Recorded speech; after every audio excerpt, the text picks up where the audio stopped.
Buenos días. Hoy iniciamos un nuevo capítulo, una nueva unidad. El día jueves damos por finalizado la unidad número 5, ejes, ¿no? Que la llamamos con el nombre de ejes. Y hoy pues iniciamos con la unidad número 6, sujetadores roscados, ¿no? Iba a empezar era con resortes, pero en estas condiciones, en vez de resortes, puse sujetadores roscados y ya me tocó pues irme por este tema, ¿no? Bueno, entonces listo, vamos a iniciar esa unidad de sujetadores roscados. Pero se me olvidó.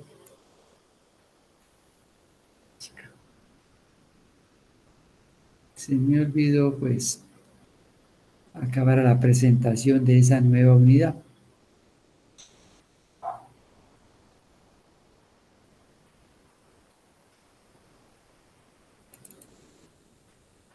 Bueno, unidad número,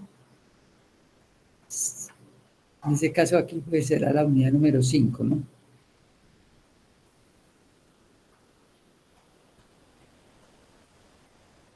Ahí la tenemos.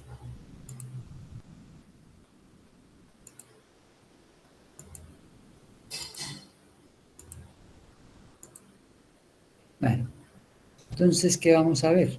Pues una pequeña introducción, pues siempre se hace, o siempre lo hacemos, y ya vemos las aplicaciones que vamos a ver, que son los tornillos de potencia y las juntas apernadas o atornilladas a tensión, donde nos vamos a demorar pues la mayor parte del tiempo en este capítulo, y por último vemos las juntas apernadas a cortante, ¿no? Entonces, tornillo de potencia, cuando los sujetadores roscados sometidos a tensión y los sujetadores roscados sometidos a esfuerzo de corte. Esos son los temas que vamos a ver. Bueno, listo, ya podemos cerrar esta parte. Comenzamos con esa introducción y vemos también los tornillos de potencia. Creo que es lo que vamos a poder ver en esta clase. Bueno, entonces, creo que es acá. Entonces, sujetadores roscados. Entonces, los sujetadores roscados pues, son elementos que nosotros utilizamos en la industria y en nuestra vida particular para ensamblar dos o más piezas, ¿no? Eso es lo que nosotros realizamos con estos elementos, ¿no? Ensamblar, como dice ahí, diversos componentes, estructuras y máquinas. Cuando nosotros veíamos mecánica de materiales, pues, y vimos la unidad número 1, esfuerzos y deformaciones, nos hablaban de que estos elementos eran muy útiles, ¿no? Y que estaban sometidos a esfuerzo de corte. Pero, pues acá también vamos a ver esas otras aplicaciones, ¿no? Que están sometidos a cargas de tensión. Vale. Listo. Entonces, dentro de esos sujetadores roscados, los más comunes son, en su orden, ¿no? Pues el tornillo, el perno y el birlo. El birlo o espárrago, ¿no? Son los que se ven, ¿no? El tornillo, el perno y el birlo o espárrago. El tornillo, cuando hablamos del tornillo, es aquel que se instala en un agujero ciego. Y entonces el torsor se le aplica en la cabeza de ese tornillo. Ya cuando hablamos de perno, es cuando se instala con una tuerca. Y el par torsor se aplica en la tuerca, ¿no? Bueno, mire la gran diferencia con el tornillo. El uno tiene un agujero ciego. En cambio, se conectan los dos o más elementos y se hace por medio de una tuerca, ¿no? Ya que el tornillo pasa por todos los elementos y sobresale de ellos y ¿cómo es? Se instala con esa tuerca. Y por último está el espárrago o birlo. Y el espárrago o birlo, digamos que es una combinación de los dos elementos que tenemos anteriores, el tornillo y el perno. Porque un extremo se instala en un agujero ciego y el otro extremo se instala con una tuerca, ¿correcto? Bueno, por favor, ahí hay alguien que tiene la dicen Dice, tiene prendido el micrófono. Exacto, que me la dicen a Dice que gracias, Dice, te agradezco, muchísimas gracias. Bueno, sigamos acá entonces. Y hablábamos del espárrago birlo, que un extremo se instala en un agujero ciego, mientras que el otro extremo se instala con una tuerca, ¿sí? Entonces es una combinación de los dos anteriores. Bueno, entonces, digamos, nos vamos a encontrar aquí en este tema? Lo primero es definir lo que es una rosca, ¿no? La rosca, la definición más sencilla, bueno, es la que encontré y la que tenemos anotada ahí, ¿no? Que son los hilos que son enrollados en forma de hélice. Hilos enrollados en forma de hélice. ¿Correcto? Bueno, y aquí tenemos una representación, ¿no? Una representación. Bueno, digamos que esa representación en dibujo mecánico hay tres, ¿no? Que son la pictórica, este intenta ser una pictórica, pues no lo es. La otra que es la esquemática y por último la simplificada, ¿no? Recuerde cuando viene usted dibujo mecánico, ¿no? La pictórica, la esquemática y la simplificada, son las tres formas. Bueno, aquí en esto vemos este que sería como el cuerpo del sujetador roscado, y en ese cuerpo se nos destacan las crestas, ¿no? O sea, las puntas, ahí. Y qué bueno que lo llamamos también los filetes. Y donde está la cresta, bueno, también ahí está lo que es la raíz, ¿no? La raíz, la parte más interior. Bueno, y entre punta y punta, entre cresta y cresta, pues está lo que se llama el paso, ¿no? Y también vamos a tener, bueno, vamos a encontrar con tres diámetros. Un diámetro que llama mayor, un diámetro menor y un diámetro medio. Pero algunos también lo llaman diámetro exterior, diámetro interior y diámetro medio. Bueno, se van a hacer los dos. Bueno, entonces volvamos acá. Ya definimos lo que es la rosca. A ver, otra definición que tenemos de qué hablar es el paso, el paso. Entonces, mira, aquí lo está, mire, aquí está el paso. Digamos que el paso es la distancia que hay entre dos crestas, ¿no? Entre dos crestas, pues que son adyacentes. Y la medida, mire, que es, podemos decir que paralelo, pues al eje de ese tornillo, paralelo al sujetador, a la longitud del sujetador roscado. ¿Correcto? Bueno.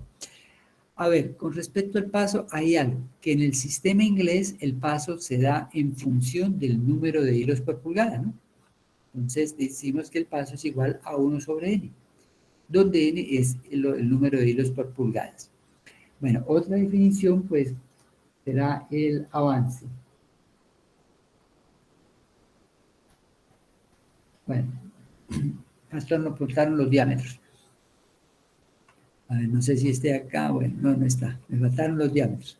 Bueno, pero es que los diámetros son sencillos, ¿no? De pronto están más adelante. Pero los diámetros, tenemos el diámetro mayor o el diámetro exterior, que es aquel diámetro medido entre cresta y cresta, ¿no? Entre cresta y cresta. Pero, mire, perpendicular a la longitud del sujetador roscado, ¿no? El otro es el diámetro menor o diámetro interior, que es el que está medido entre raíz aquí y raíz, ¿sí? Pero perpendicular al eje del tornillo. Y el diámetro medio, pues, que es el que nosotros utilizamos para cálculos de ingeniería, ¿no? No utilizamos el diámetro mayor, o que el diámetro mayor también se llama diámetro nominal, ¿no? Diámetro nominal. Pero realmente que nosotros utilizamos es el diámetro medio. Bueno, listo. Entonces, ahora sí, con el avance, ¿no? El avance. Entonces, digamos que el avance es el desplazamiento que va a tener la tuerca cuando se le da una vuelta completa. Y ese desplazamiento, pues mire, es, digamos que paralelo a quién, paralelo a la longitud del sujetador roscado. Vale. Entonces, rosca, los hilos enrollados en forma de hélice, paso, que es la distancia que hay entre cresta y cresta, ¿cierto? Medida a lo largo de la longitud del sujetador roscado. Y lo último que es el avance, ¿no? El avance, lo que se desplaza, la tuerca, cuando se le da una vuelta completa, pero medida a lo largo de la longitud de ese sujetador roscado, paralelo a la longitud del sujetador roscado. A ver, con el avance lo vamos a designar con esta letra, L minúscula, L minúscula. Y esa avance es igual a ¿qué? A esta expresión matemática, lo calculamos de este modo, donde P es el paso del tornillo y N es el número de entradas. Ojo, N es el número de entradas que tiene el tornillo, porque las entradas del tornillo pueden ser sencillas o múltiples.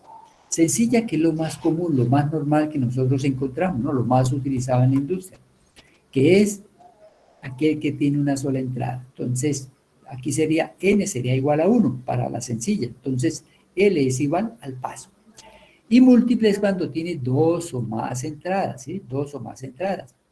Entonces aquí sería 2 veces el paso, 3 veces el paso, 4 veces el paso. Bueno, listo.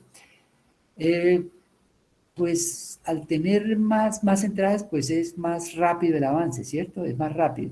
Y en ese proceso, como dice acá, de instalar o desinstalar, ¿no? Pero el problema es que entre más entradas tengan, hay la posibilidad de que se aflojen mucho más rápido. Ese es el problema, ¿no? Bueno,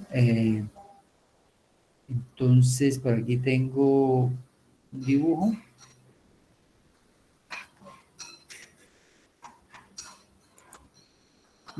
Creo que es acá.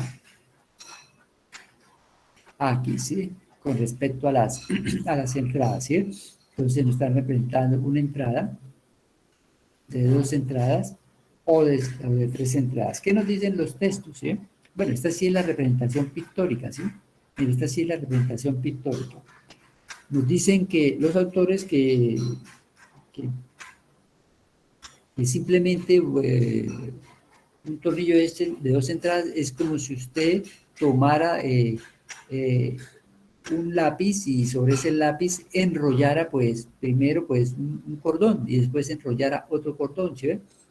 A partir del lado opuesto, ¿no? Y los de 3 entradas pues sí, ¿cómo es? Cada 120 grados pues hacer ese proceso de enrollar un cordón. Eso es lo que nos dicen como para entender. Pero los más comunes son estos, los de una entrada, ¿no? Bueno, y aquí en la siguiente figura tenemos los diferentes tipos de roscas que nos vamos a encontrar. Está pues la más común de todas, la más utilizada, que es esta, ¿no? Que es la rosca en V, ¿no? Y su propia forma pues nos lo dice, ¿no? Bueno, recuerda que se destaca porque está a 60 grados. Bueno, pero hay algo, ¿no? Que como aquí en estas puntas, aquí en la cresta o esta punta aquí en la raíz, puede dar a que se presenten los problemas que se desportillen, pues hay una que se llama la más utilizada, que es la unificada, ¿no? ¿Qué es lo que hace la unificada? Pues aquí le quitan este pedacito y aquí redondea, ¿sí ven? En la parte final redondea, para evitar la concentración de esfuerzos. Correcto, pero hay otra misma versión de esa vía aguda que la llaman la truncada, ¿no? Pues aquí es mucho más grande cuando lo que le quitan de la parte superior, ¿no? Pero sigue siendo 60 grados. Hay otra que es ¿no? La de filete cuadrado y la de alme. Mire, esta que es alme truncada, y esta se utiliza mucho para tornillos de potencia, que es el siguiente tema que nosotros iríamos a ver. Hay ¿no? Que es la trapezoidal, ¿no? La trapezoidal, o que se llama así, el diente de cierre, ¿no?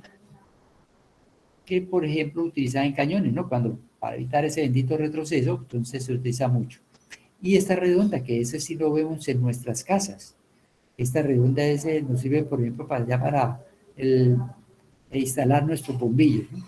Ahí, esa, que es la rosca redonda. Y esta la Whitford, que es la más, digamos que la más antigua. Mire que no son 60 grados, es en B, pero no son 60, sino 55, y que estos ambos son redondeados, ¿no?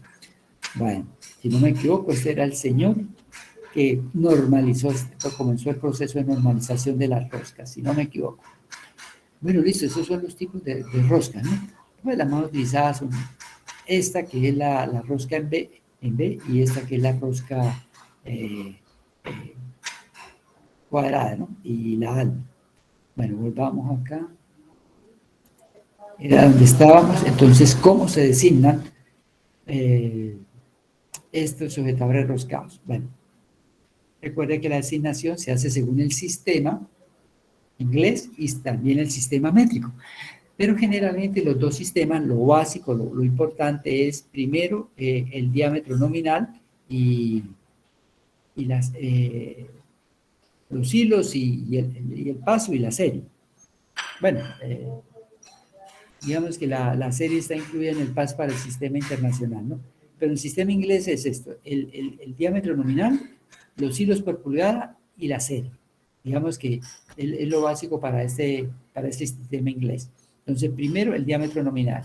Segundo, el número de hilos por pulgada. Y tercero, la serie. Porque ellos tienen dos series, la serie basta y la serie fina, ¿cierto? La serie basta y la serie fina. La serie basta la llaman UNC y la serie fina UNF. Y hay otra, ¿no? Que es la UNFE, que es la serie extra fina. La serie extra fina. Y esa serie extra fina, pues, la utilizan mucho en la aeronáutica, ¿no? Porque esta serie fina, pues, tiene mucho más hilos, pues tiene un mejor ajuste y sobre todo se utiliza cuando hay vibraciones mecánicas. Pero la más utilizada, pues va a ser la serie basta, ¿no? Pero si se involucran vibraciones mecánicas, es mejor utilizar la serie fina. Y ya cuando las tolerancias deben ser cero, pues ahí sí la que se llama la serie extra fina, pero que estaba involucrada acá. Bueno, entonces tenemos el diámetro nominal, el número de hilos por pulgada y aquí la serie, basta y fina. Pero además de eso le debemos agregar o el ajuste, si la rosca es derecha o izquierda, y si la rosca es interna o externa. Vale, interna o externa. El primero es si es externa o es interna, ¿no? Si es interna o si es el ajuste, si es la rosca es interna o es externa, y si la rosca es derecha o es izquierda. Bueno, entonces, bueno, acá, digamos acá. Entonces, cuando el ajuste, ¿verdad? Entonces el ajuste puede ser 1, 2 o 3. Y la rosca externa o interna, pues será A o B. Entonces, la rosca externa es A, ¿no? Y la rosca interna es B, ¿no? Entonces, rosca externa, bueno, las comúnmente que nosotros tenemos así como los tornillos, ¿no? Y la rosca interna, pues la tuerca, ¿no? Pues allá en la guía que yo les envié, creo que me equivoqué y puse cuerda, ¿no? Pero no. Entonces, cuerda es la rosca, ¿no? Entonces, externa así como la del tornillo y esta como la de la tuerca, ¿no? La interna. Y acá tenemos los ajustes, 1, ¿no? 2 y 3. Entonces, digamos que este 1 es cuando no se requieren, no es importante las tolerancias, ¿no? Entonces, estas van a ser grandes. El 2 cuando se requiere cierta precisión en esas tolerancias y digamos que ese 2, ese ajuste 2 es el más utilizado en la industria. Y 3, ¿cierto? Y 3 digamos, cuando el ajuste debe ser nulo, ¿no? El ajuste debe ser nulo cuando las vibraciones mecánicas pues, pueden influir en el funcionamiento óptimo de este componente. Entonces ahí se requiere esto, ¿no? Que el ajuste sea lo más preciso posible, que sea nulo, ¿no? Bueno, ya hemos dicho que la rosca puede ser externa, A, o la rosca interna puede ser B. Y lo último, si es la rosca derecha o izquierda, ¿no? Generalmente si es derecha, como las son más comunes, no se coloca nada. Pero si es izquierda, pues se coloca, pues se abrevia con la letra, como en inglés, ¿no? La letra izquierda. Pero también en algunas otras, en el dibujo mecánico, se utilizaba así, ¿no? Si es rosca derecha o si es rosca izquierda. Ah, mira, aquí está, rosca izquierda, LH. LH, ¿no? Y rosca derecha es, ya me olvidó. Ya se me olvidó, ¿no? Vale. Pero bueno, entonces se puede colocar con esta, ¿cómo es? Línea inclinada de esta forma, si es derecha o izquierda, si es de esta forma. ¿Vale? O colocar esta letra, ¿no? LH. Pero ya como le dije, si es rosca derecha, pues se obvia, ¿no? Se obvia. Lo más común es que se obvie y se entiende que es rosca derecha. Bueno, entonces, por ejemplo, creo que aquí también tengo el libro. Acá. Y en el libro, pues, tenemos esta no es. La primera tabla, ¿no? Recuerde que para nosotros todo esto es tabla, ¿sí? Entonces aquí nos están presentando, ¿sí? La designación por acá donde está, por ejemplo, 7/8 de pulgada. Ese es el diámetro nominal, ¿sí? El diámetro nominal. El diámetro nominal. 0,875, 7/8 de pulgada. Nos están diciendo cuántas roscas por pulgada hay, ¿sí? Esto en el sistema métrico no. ¿Cuántas roscas por pulgada? Entonces estábamos en 7/8, ¿no? ¿Dónde está 7/8? Acá, ¿no? Entonces miren, 9, ¿no? 9 hilos por pulgada, 9 hilos por pulgada, ¿sí? Y, y dése cuenta que nos están presentando ahora para la serie, para la serie basta, y aquí estará para la serie fina, ¿no? Entonces, por ejemplo, mire, para 7/8, era 9, y mire, ¿cuántos hilos por pulgada tiene para la rosca fina? 14, eso, 14 hilos. Este tiene por cada pulgada 9 hilos. Este va a tener 14, ¿no? 14. Bueno. Y bueno, aquí tenemos algo que vamos a ver más adelante, ¿no? Que es el área del esfuerzo en tensión, ¿no?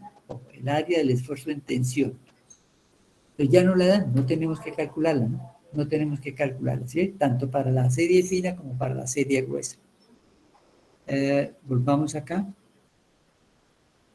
Ahí, bueno, eso sería para el sistema inglés. Para el sistema inglés. Ahora, para el sistema métrico. Esa no es. Creo que esta tampoco. Ah, sí, para el sistema métrico, ahí está. Entonces, mire, el sistema métrico, lo más común es que encontremos esto, ¿sí? M, que va a significar que eso es métrico, ¿sí? Que las unidades son métricas, ¿sí? El siguiente es el diámetro nominal, pero ese diámetro nominal debe estar dado en milímetros, ¿sí? En milímetros, no en metros, en milímetros. Y por último nos dan el paso, ¿sí? Bueno, paso bajo y paso fino. Entonces, aquí también está la tabla, ¿no? Está antes, ¿no? La 8, ¿sí? Ahí está el diámetro. Mire que es el diámetro nominal. Aquí está, ojo, estos diámetros están en función del diámetro nominal. Entonces, por ejemplo, mire para M10, ¿cierto? 1.5, si es de basto, si es de paso basto, o mire aquí será M10 por 1.25, si nosotros queremos uno que sea fino. Correcto, bueno. Ahí esa es la designación más común, ¿no? Lo más sencillo de estos elementos. Creo que es acá, ¿no? Vale. Y ahora pues veríamos el siguiente tema. Creo que aquí ya terminaríamos la parte de la introducción, ¿no? Y ya comenzamos con el siguiente tema, que serían los tornillos de potencia. Tornillos de potencia. Entonces los tornillos de potencia también son llamados actuadores lineales, o también son llamados tornillos de desplazamiento, ¿no? Bueno, pero volvamos acá, creo que acá. Entonces, aquí hay una representación, pues, de lo que es un tornillo de potencia. Generalmente se utiliza rosca cuadrada o rosca ADME, ¿no? Son las más utilizadas para los tornillos de potencia.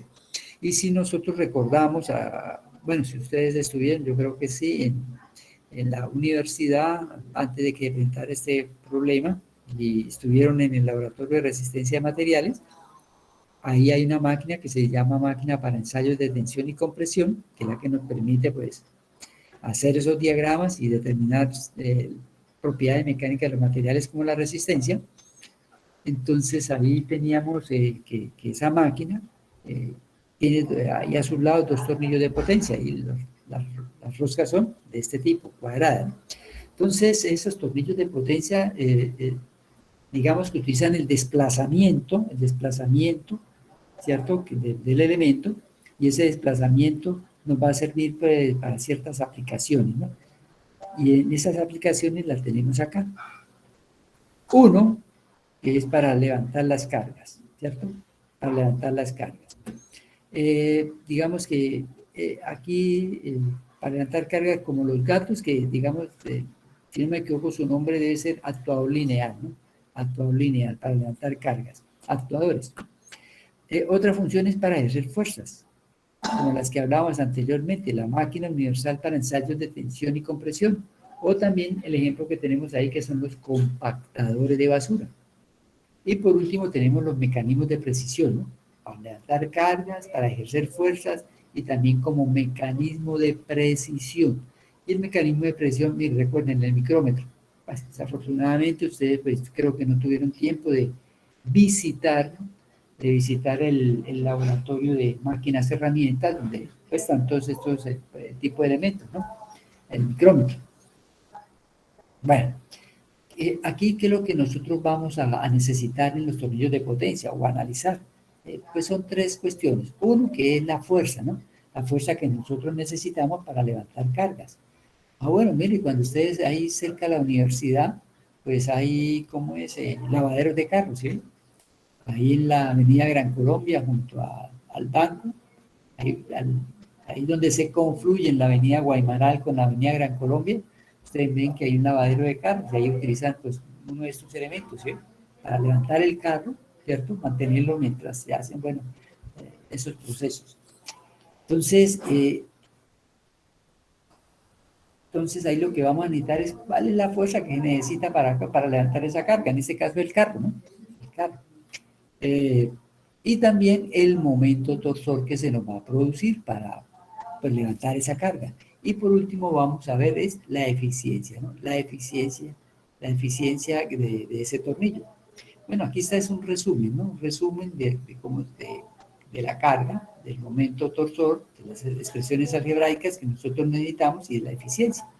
Bueno, pero vamos a ver, eso sí ya lo tengo más separadito acá, ¿no? Acá, ¿no? Ahí está el tornillo de potencia. Entonces, para analizar ese tornillo de potencia, ¿qué se hizo? Entonces los investigadores dijeron, bueno, entonces el filete helicoidal, pues se puede desenrollar, ¿cierto? Se puede desenrollar o desenvolver en un plano, en lo concerniente a una vuelta. Entonces nos da un triángulo rectángulo. Al desenrollar ese filete en ese plano, ¿no? Pero no, en una vuelta, ¿no? Lo que concierne a una vuelta. Entonces, ahí tendríamos una hipotenusa que nos va a representar el borde exterior, el borde exterior del filete. Y tenemos que está el lado adyacente pues nos va a representar el perímetro del diámetro. En este caso vamos a trabajar con el diámetro nominal, ¿no? Entonces el perímetro del diámetro nominal, no, del diámetro medio.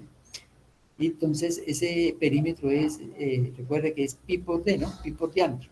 Aquí está. Y por último el lado adyacente. Y el lado adyacente nos va a representar el avance, el avance, ¿sí ven? El avance. Y aquí pues tendrá pues el ángulo de avance, ¿no? Lambda, que para nosotros va a ser el ángulo de avance, ¿correcto? Ahora, ¿cuáles son las fuerzas que nosotros vamos a trabajar? Primero, que son la suma de todas esas fuerzas normales que se van a aplicar sobre la rosca. Esta P que nos representa que es la fuerza que nosotros debemos aplicar para levantar dicha carga. Esta F, pues, es la fuerza de fricción, ¿no? Que se va a generar. Y por último tenemos esta otra fuerza que es N, que es la fuerza normal, ¿no? La que hemos visto siempre allá en física, ¿no? La fuerza normal, que es perpendicular acá, ¿no? Bueno, entonces, por geometría, mire este ángulo de avance que tenemos acá, va a ser este mismo. Bueno, eso sí es fácil de ver, ¿no? Y también va a ser este mismo. Entonces, como tenemos que hacer sumatoria de fuerzas en el eje X o en el eje Y, en el eje Y, perdón, entonces esta fuerza de fricción debemos descomponerla en sus componentes rectangulares, ¿no? En Y y en X. Y lo mismo con esta fuerza normal, ¿no?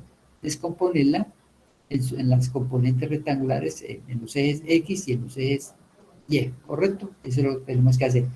Entonces aquí lo que hay que hacer es sumatoria de fuerzas, ¿cierto? Sumatoria de fuerzas. Entonces, sumatoria de fuerzas horizontales en el eje X y sumatoria de fuerzas verticales en el eje Y.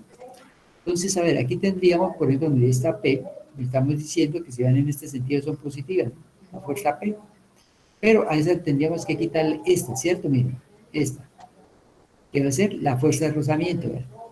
La componente en X de la fuerza de rozamiento, que va a ser esa F multiplicada por ¿quién? Como es el lado adyacente, el coseno de X. Y tendríamos que, mire, también tener en cuenta la componente en X de la fuerza normal. En este caso, es N por el seno, ¿no? Mire, porque es el opuesto, por el seno del lambda. Y eso es igual a cero. Entonces, ¿qué es lo que hacemos de ahí? Vamos a darlo todo en función de aquí de N, ¿no? Entonces, sacamos factor N, lo pasamos todo al otro lado positivo. Entonces, N que multiplica a mu coseno de lambda, más, después de que estamos pasando ambos términos al otro lado, va a ser N que multiplica a quién? A seno de lambda, ¿cierto? Listo. Y eso es igual a P, ¿no? Después de esto lo hemos pasado al otro lado positivo, es igual a P. Y si hacemos sumatoria de fuerzas verticales, tendremos, mire, esta, menos F, ¿no? Aquí está. Esta, menos, también menos, la fuerza de rozamiento, y como es opuesto al ángulo, pues F por el seno de ese ángulo lambda. En aquí, ¿qué pasó? F, aquí como que cometí un error, ¿no? Mire, N y M.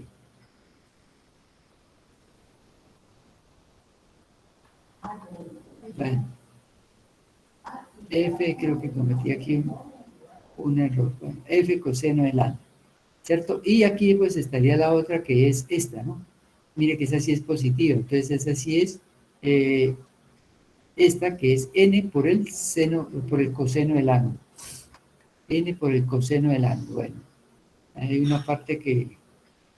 bueno, sí, no, ya me acordé, no, es que esta F, recuerden que la fuerza de rozamiento está dada en función de quién, de mu por N, ¿no? ¿Cierto? Entonces vamos a colocar acá el comentario, ¿no? Que F, que es la fuerza de rozamiento, bueno, F es igual a que la fuerza de rozamiento. Y esa fuerza de rozamiento es igual a que a mu por N, ¿no? A mu, vamos a ver si lo tenemos acá. Mu, creo que no. Sí, aquí está.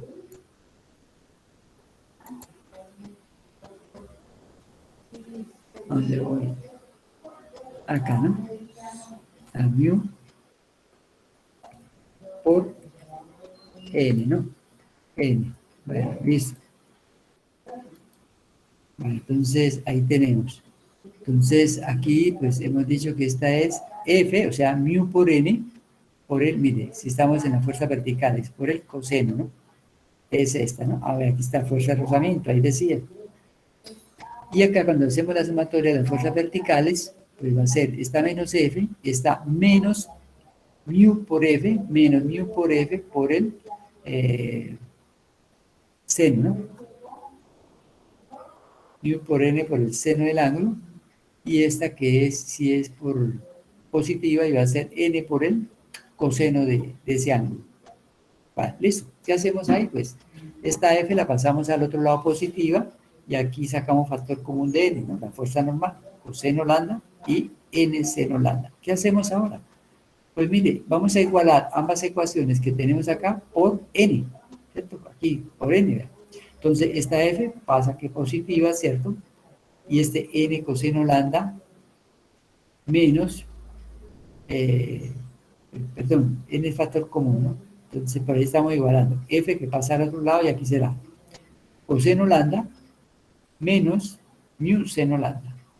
Bueno, como estamos igualando por N, entonces aquí será P, y este va a ser mu coseno lambda más seno lambda, ¿sí? Ahí tenemos. Entonces, de ahí despejamos la fuerza, P, lo que nosotros requerimos, que es la fuerza para qué, que es la fuerza para subir la carga. Bueno, entonces, P va a ser igual a F, que multiplica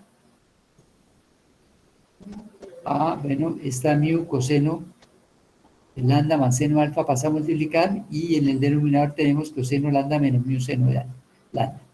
Bueno, entonces ahora lo que tenemos que hacer es dividir este término por, mire, coseno, por coseno. A ver qué nos da, pero eso sí no está acá. Entonces me provoca cómo hacerlo, ¿no?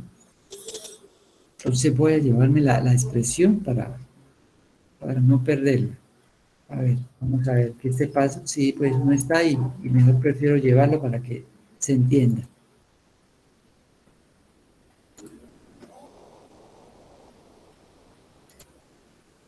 No, no me grabó, ¿no? Atrás. Y volvemos acá, ¿no? Es esta, ¿no?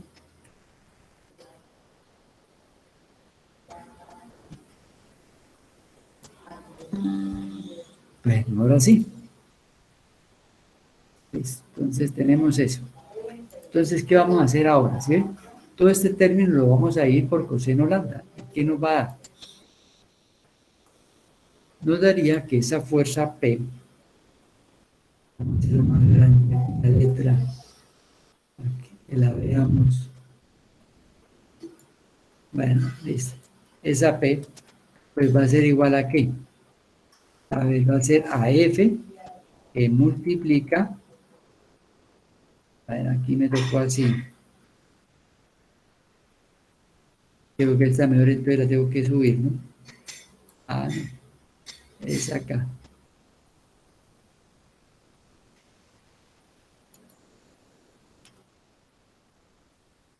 Bueno, esa F que multiplica que a mu, si lo vimos sobre coseno de alfa nos da mu, pero nos toca volver acá.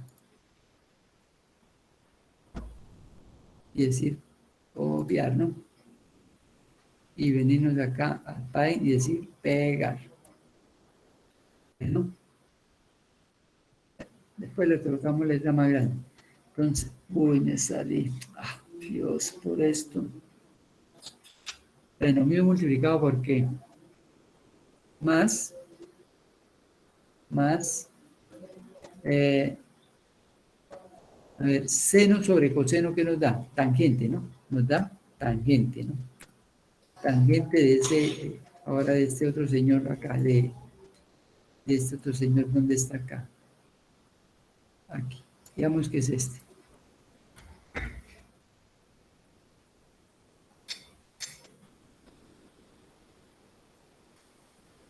Ahí, ¿listo?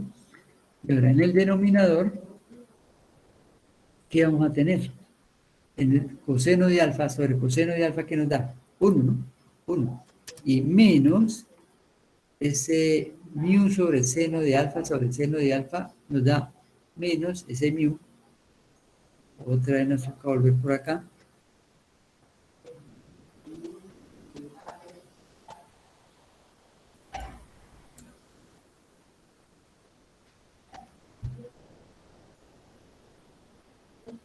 ¿Listo? Y eso multiplicarlo por qué? Multiplicarlo por tangente, ¿no? Por la tangente de ese ángulo alfa, de ese ángulo lambda.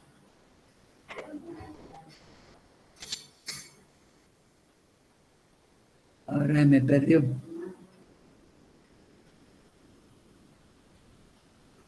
Creo que se me volvió como él. Aquí está.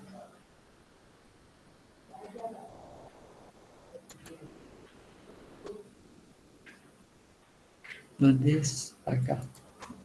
Pegar.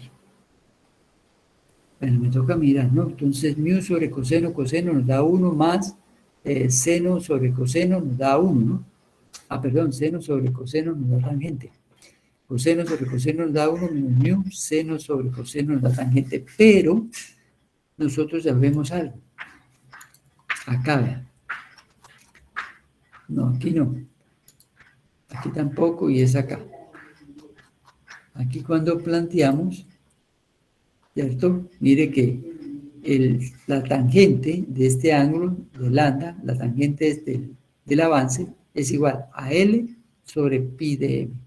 L sobre el perímetro. L sobre el perímetro. Entonces, L sobre el perímetro de ese diámetro medio, ¿correcto? Pero lo que tenemos que reemplazar esto es ahí, ¿no? Entonces, decir ahora que, vamos a ver si ahora sí soy capaz.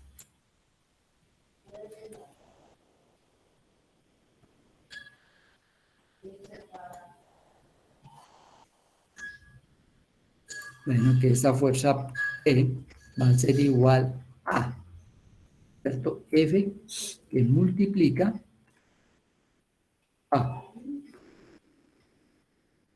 Y aquí diríamos que es, bueno, faltó aquí la la línea, vea, allá se me olvidó borrarla, ¿no? Entonces acá, esa que multiplica a ese mu, ¿cierto? Voy aquí a colocar esta para tenerla por ahí de recuerdo. Y traer esta, ¿no?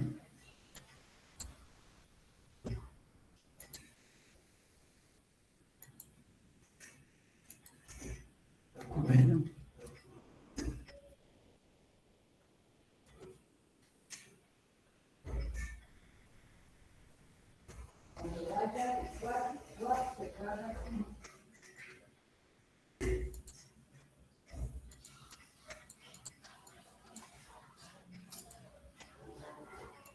Vale, entonces aquí está mu, ¿no? Digamos que este mu más la tangente de alfa. Pues la tangente de alfa es L, ¿cierto? Aquí sí me toca así, L, el avance sobre el perímetro del diámetro medio. Entonces, este sí lo escribo así, pi por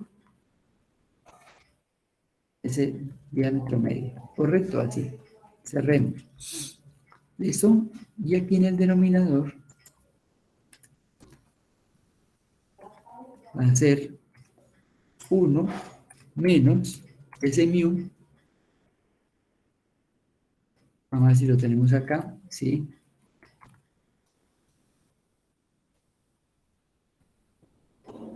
Y eso multiplicado por esa tangente. Entonces la tangente ya sabemos que es L, el avance, sobre el perímetro del diámetro medio.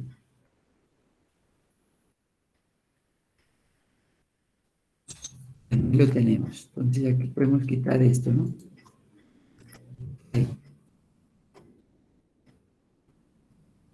Pongámoslo mejor aquí debajo, ¿no? Ahí. Listo, vean. Entonces allá tenemos esa fuerza. ¿Qué es lo que hacemos ahora? Pues sí, mire, este pi por dm pasa aquí a multiplicar, ¿no? ¿Cierto? Más L. Y este aquí, pi por dm pasa a multiplicar a 1 menos mu pi dm. Entonces, ese pi dm sobre pi dm que nos va a quedar se va a eliminar. Se va a eliminar. Y tendríamos la siguiente ecuación. Así volvemos acá. Volveríamos acá. ¿Sí? Entonces, mu pi dm. Miremos acá, ¿cierto? Pi por dm por mu. Pi por dm por mu. Pi por dm por mu. ¿Listo?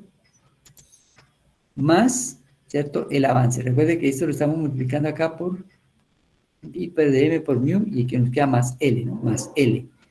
Más L, el avance sobre pi dm. Entonces, vemos que aquí más L. Bueno, miremos qué hay ahora en el denominador. Entonces, este pi dm lo multiplicamos por 1. Entonces nos queda pi por dm. Miremos a ver. Pi por dm. Y nos queda menos mu por L, ¿no? Sobre pi dm, menos mu por L. Menos mu por L. Y ahora mire, estos valores, este pi dm que queda acá y este pi dm que queda acá se cancelarían, ¿no? Se cancelarían. Y nos queda la expresión que tenemos acá. Esta, ¿sí? Que es el valor que se necesita para subir la carga. Análogamente, si nosotros calculáramos la fuerza que se necesita para bajar la carga, nos daría esa condición. Entonces aquí lo que cambia es el signo, ¿sí? Cambia el signo. Entonces, ahora, ¿qué sucede? Que esta carga pues no tiene esta dirección, sino tendrá ¿qué? Tendrá la dirección contraria, ¿no? Y la fuerza de rozamiento pues tendrá también el sentido contrario. Y tendríamos que hacer esto mismo, fuerza horizontal, fuerza vertical, pero o sea, al hacer la suma, al hacer el proceso, llegaríamos a esta conclusión. Entonces, lo único que, mire, cambian aquí son los signos. Entonces, para subir la carga y para bajar la carga. ¿Cuál nos interesa este? Nosotros para subir la carga. Ese, ¿no? Para subir la carga. Bueno, el siguiente es el momento torsor. Entonces ya vimos la carga, ¿no? Ahora el momento torsor. Pues recuerden que el torsor simplemente es la fuerza por el radio, ¿no? La fuerza por el radio. Ya tenemos la fuerza. La fuerza es P. ¿Y el radio cuál es? Pues va a ser la mitad del diámetro. ¿Listo? Entonces, esa fuerza P, ya sabemos que es esta que tenemos acá. La calculamos aquí anteriormente. Esta no es. Es esta, ¿cierto? L más mu por el perímetro medio sobre el perímetro medio menos mu por L. ¿Qué es mu? Pues el coeficiente de fricción, ¿no? Mu es el coeficiente de fricción. L es el avance, ¿no? dm es el diámetro medio. Bueno, listo. Entonces, aquí tendríamos F, ¿cierto? F multiplicado L más mu pi de m y perímetro, el perímetro del diámetro medio menos el coeficiente por el avance y ahora todo multiplicado por dm medios, por el radio, ¿sí? Listo. Entonces, para bajar la carga, pues análogamente ahora aquí lo que cambia es el signo, ¿sí? Hacemos lo mismo, pero lo único que cambian aquí son los signos. ¿Qué es importante para nosotros? Pues el torque necesario para levantar la carga, ¿no? Pero mire, tenemos que tener cuidado acá, ¿no? Porque los cálculos los podemos hacer y resulta que cuando allá tenemos la carga, ella se nos puede venir sola, ¿sí? Se nos puede venir sola. Entonces, ¿por qué la carga se nos puede venir? La carga se nos puede venir otra vez, así, se puede, ¿cómo es?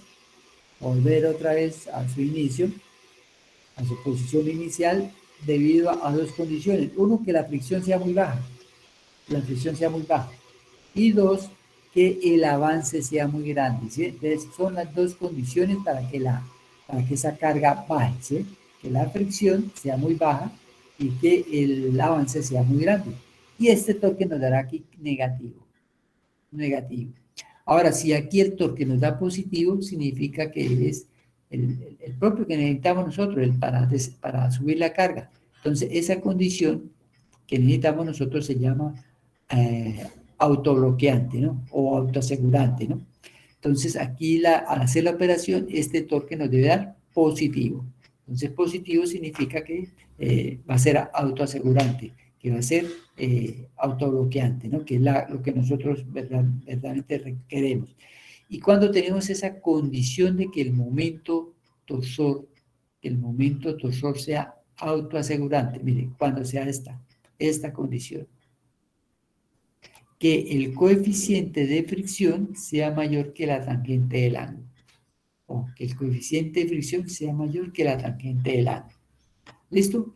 Que la tangente del ángulo de avance, ¿no? Que la tangente del ángulo de avance. Bueno, vamos a ver acá el libro. Este es el... No, acá yo creo. Vamos a ver si lo podemos tener acá.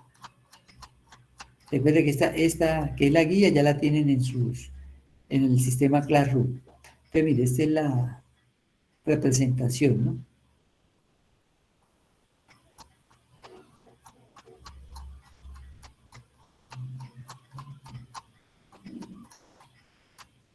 Bueno, los tipos de rosca, que ya vimos eso. Bueno, y aquí está, ¿sí ven? Que me faltó presentarlo aquí, mire, para hablarle, mire, que este es el ángulo de avance, ¿cierto? Y ahí está aquí el ángulo de hélice, ¿no? Y aquí está el diámetro medio, ¿sí? Ahí está el diámetro medio. ¿Correcto? Bueno.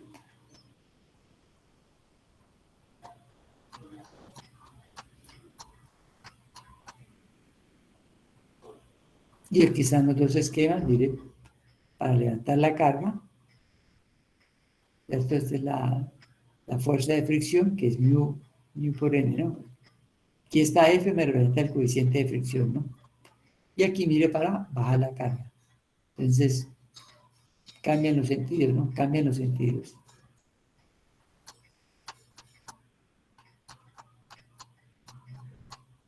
Bueno, aquí tenemos el momento torsor. Bueno, pero hay algo, ¿no? Hay algo que no sé si esté acá, que es lo que vi, que es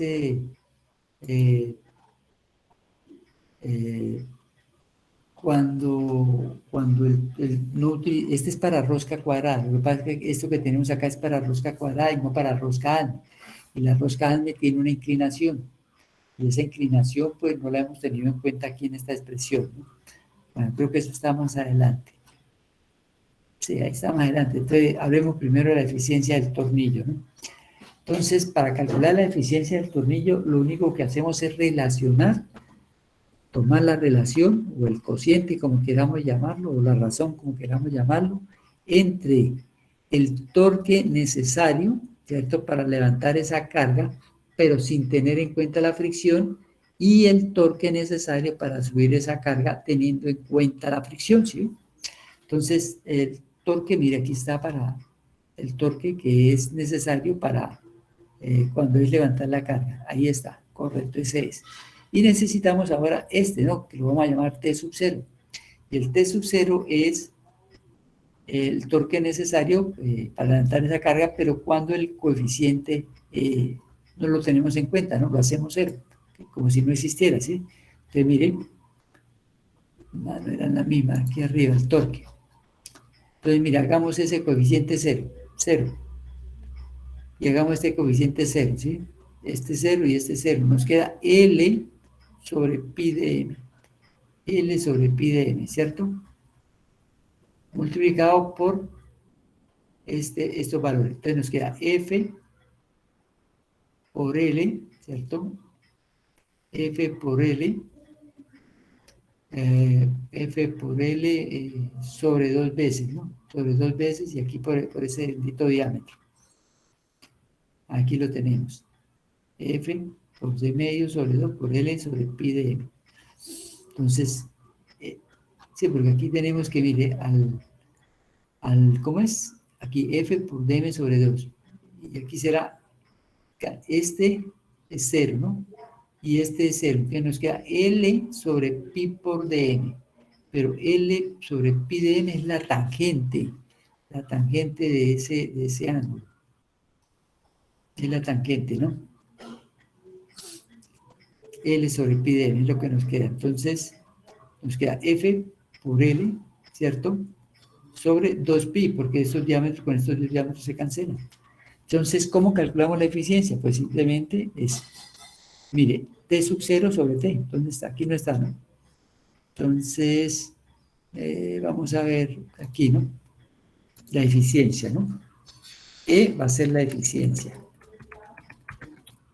Eficiencia del tornillo de potencia.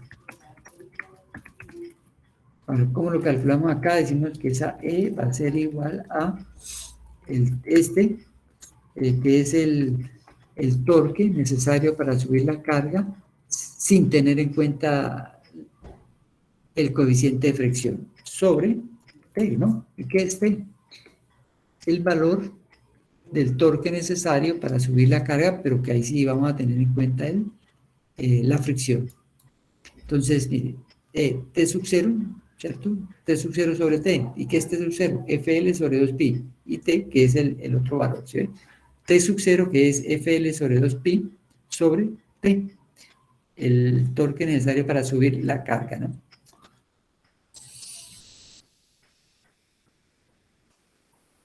Entonces aquí lo que nos están diciendo es que entre menos fricción haya, pues vamos a tener un mayor valor de potencia, ¿no? Ojo, ¿no?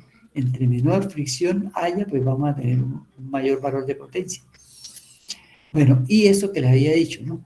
Que es que estas fórmulas o estas expresiones que nosotros calculamos acá, esta expresión que nosotros calculamos acá, están dadas para rosca cuadrada. Pero hay otro tipo de rosca, que es la rosca que tenemos acá, ¿no? Miren, ¿qué es esta? La rosca ADME, ¿sí? Que tiene una dirección determinada, ¿sí? Entonces, ahí no hemos tenido en cuenta la dirección de esa fuerza, ¿no? La aplicación de esa fuerza, de esa carga sobre el filete del tornillo. Entonces, mire que como no se ha tenido en cuenta, debemos incluirla en la fórmula que tenemos acá. Aquí no nos dicen cómo se llega a la expresión, los textos no, sino que una vez nos lo dan, ¿no? De una vez la toman de los textos y de una vez nos lo dan, ¿no? Nos dicen que el torque va a ser igual a la fuerza por el radio de ese diámetro medio multiplicado por, mire, entonces aquí lo único es lo mismo, L, ¿cierto? Más el coeficiente de fricción por el perímetro y lo multiplicamos por la secante del ángulo, ¿listo? Y lo dividimos, de aquí va a ser, ¿cierto? Pi de m menos mu por L por el valor de la secante deseada. ¿Listo? Es la fórmula. Pero también en esta fórmula, aquí solamente sea para tornillos cuadrados, no hemos tenido en cuenta, que es el cojinete de empuje axial. Entonces, el cojinete de empuje axial, o collarín de empuje, nos va a generar también otro torque, y debemos incluirlo acá.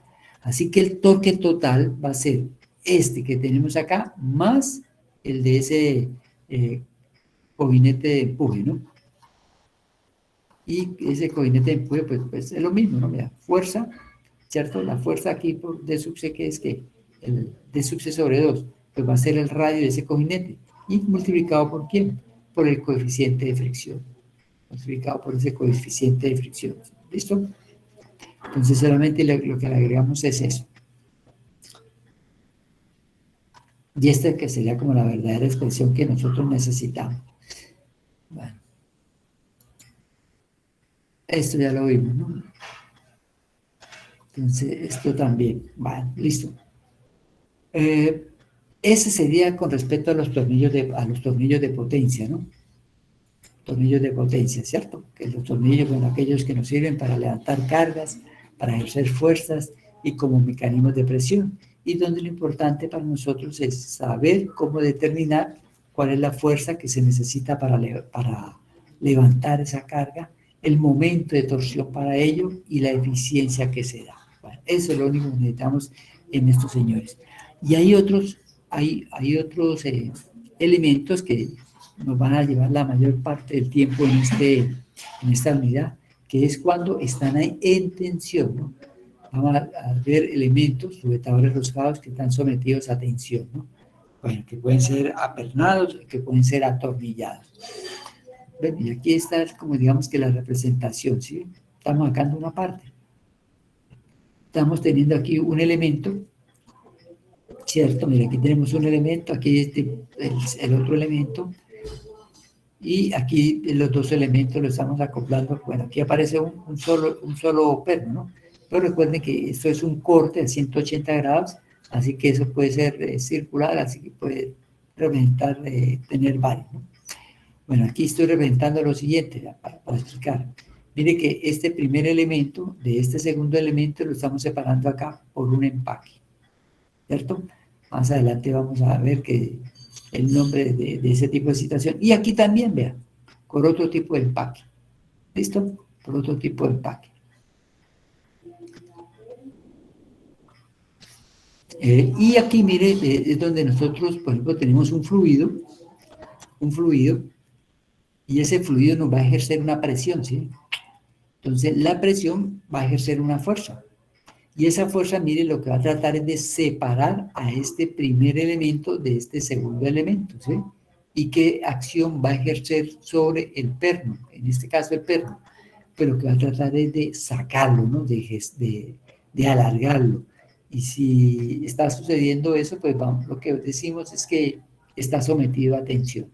Ojo, entonces, si aquí tenemos una presión, y esa presión, pues, fuerzas, y estas fuerzas van a tratar de separar a ambos elementos, entonces vamos a decir que sobre el sujetador roscado, que es el que nos interesa estudiar, se va a presentar una carga de tensión, una fuerza de tensión, y la fuerza de tensión nos va a originar un esfuerzo normal, Bueno, pero creo que aquí está muy, ¿cómo es? Muy genérico, entonces me tocaría buscar acá. Sí. Entonces se me llenó ahí y por eso no seguí, ¿no? Entonces nos toca buscar. Si no, pues eliminamos eso que ya hemos visto.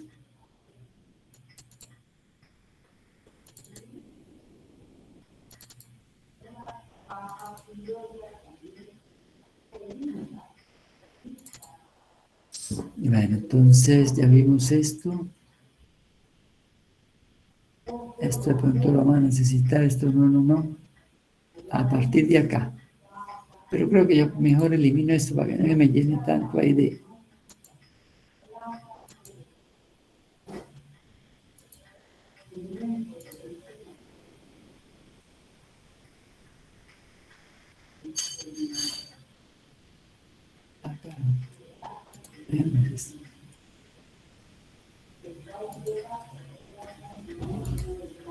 Bueno, digamos que sí, ¿no?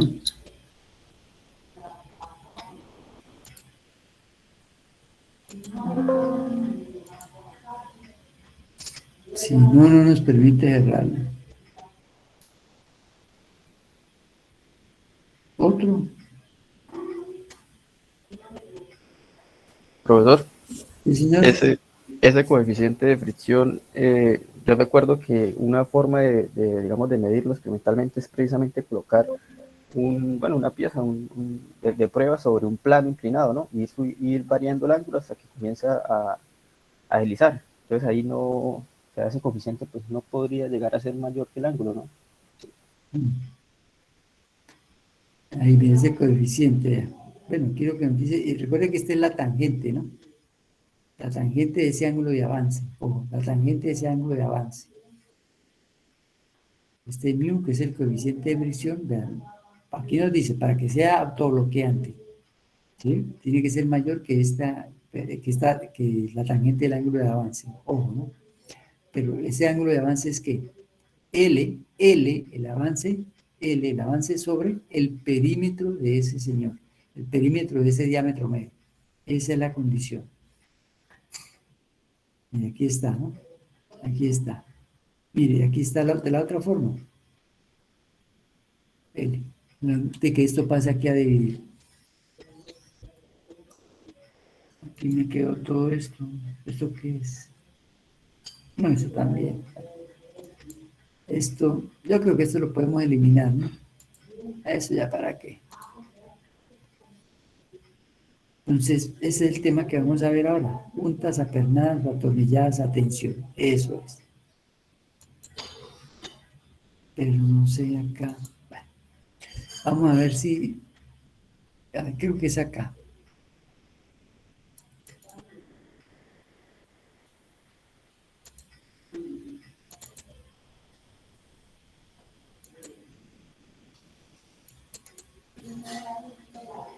Bueno, creo que no vamos a llegar allá. Y de pronto sí, este sí lo vamos a necesitar.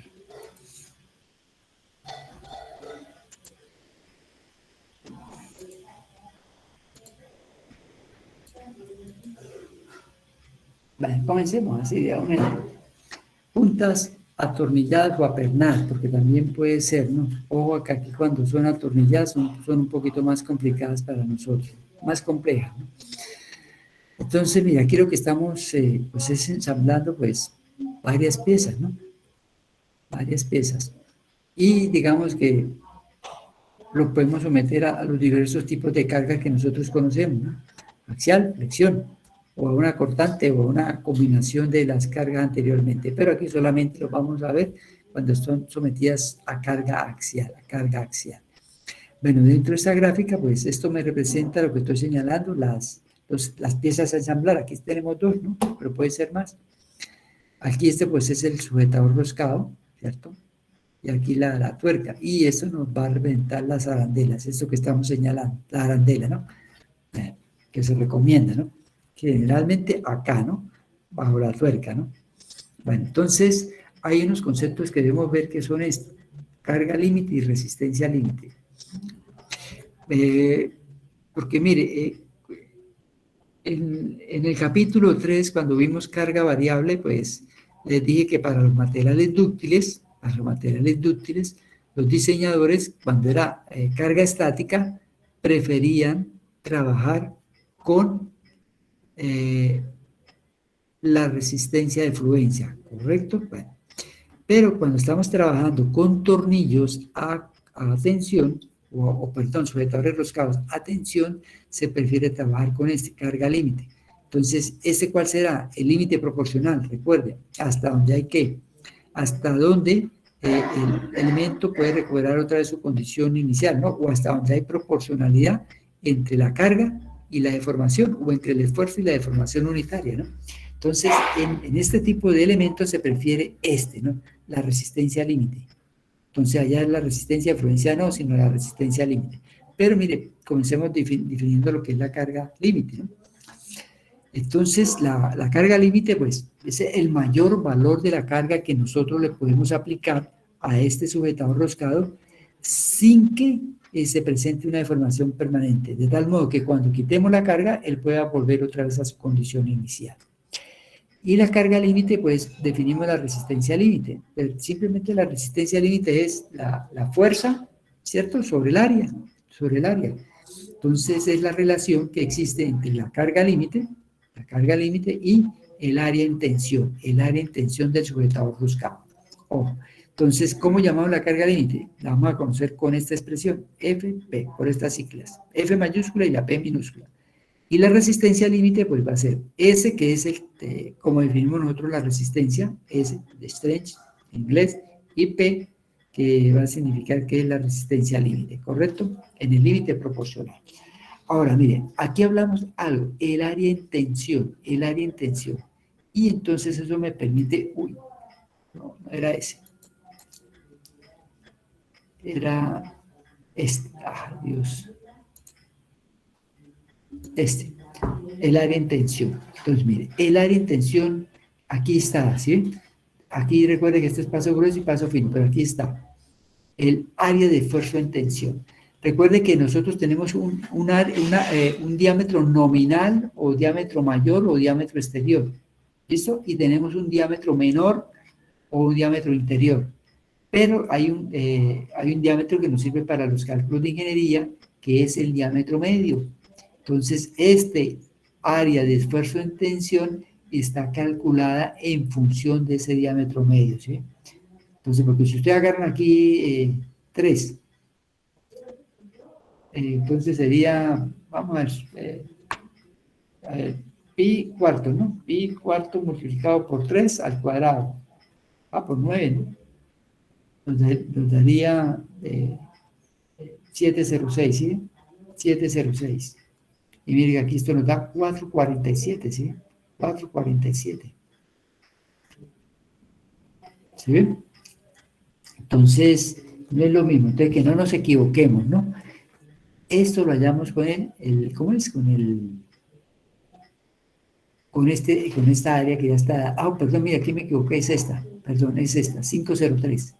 El área de esfuerzo en tensión. No son por el diámetro nominal, que nos daría 706, si utilizamos esta, que es el área del esfuerzo en tensión, que son 503, ¿cierto? Menor que los 7 y pico, ¿no? Porque no estamos utilizando el diámetro nominal. Y lo mismo sería para el otro, la otra tabla, ¿no? Aquí si buscamos para el sistema inglés, media pulgada, media pulgada acá. Mire, y mire que cambian para ambos, mire, este es para serie basta y este es para serie fina, ¿sí? Cambian las dos áreas, ¿sí? Pero todo se calcula con ese diámetro medio. Entonces, para tener en cuenta que no calcularlo con el diámetro nominal, ¿no? No calcularlo con ese bendito diámetro nominal, porque ahí nos equivocamos. Listo, entonces, la carga límite es la carga allá donde termina esa línea recta, ¿cierto? Allá, más allá, el elemento va a presentar una deformación residual y eso ya para nosotros es que falló. ¿Listo? Y la resistencia límite, pues, es ese valor de la carga límite sobre el área en tensión. ¿Listo? Y aquí hay otra definición que es agarre. Pues el agarre va a ser esto, ¿verdad? ¿Cierto? Digamos que la sumatoria de todos los espesores de los elementos que está uniendo ese sujetador roscado, ¿cierto?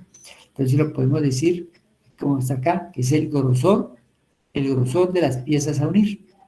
El grosor. Entonces, ¿qué comprende el agarre? El agarre comprende, mire, esto, que es los espesores de quién, de las piezas que vamos a unir. Mire, también debe tenerse en cuenta que son las arandelas, ¿no? Las arandelas debemos incluirlas en ese agarre. O sea que iría desde este punto hasta este punto, ¿sí? No se incluye la tuerca. No se incluye la tuerca. Bueno, y otro concepto que debemos ver es precarga. Entonces, ¿qué es lo que sucede? Mire, que aquí aquí se instala, se monta, y aquí en la tuerca cuando es perno, le aplicamos aquí nuestro par torsor, aquí nuestro apriete lo hacemos ¿con quién? Aquí con la ¿cómo es? En la tuerca. Pero si es un tornillo, lo aplicaríamos digamos que ese apriete acá, ¿no? En la cabeza, ¿no? Bueno, aquí es un perno, lo aplicamos acá. Es esa carga. Entonces, esa carga, precarga, existe o es independiente si nosotros le aplicamos esta carga externa, ¿sí? Entonces, a ver si tengo... bueno, volvemos acá. No tengo eso, ¿no? Fue el que borré, ¿no? Bueno, vamos a ver si aquí encuentro esa situación. Bueno, que fue donde le mostré creo que es este. No, creo que sería mejor buscarlo acá, más fácil.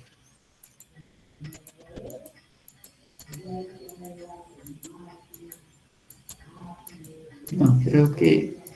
Vamos a ver.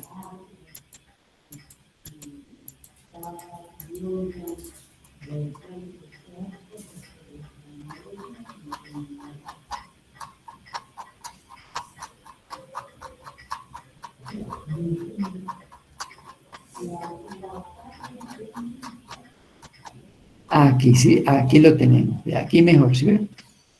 Pero ya me olvidó lo que iba a decir. Pero ahí recuerdo, qué pena.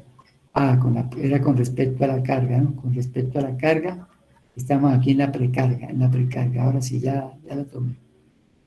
¿Y aquí? La precarga, mire. Entonces, mire, este es el sistema, ¿sí ven? Por ejemplo, esto supongo que puede representar allá lo del motor, allá, ¿sí? Lo del motor. Está la tapa, por aquí está el cilindro, ¿sí ve? Y estamos uniendo esa tapa con el resto del elemento, con estos sujetadores roscados, ¿sí? Y entonces, mire, independientemente que si le aplicamos carga, nosotros debemos apretar acá. Listo.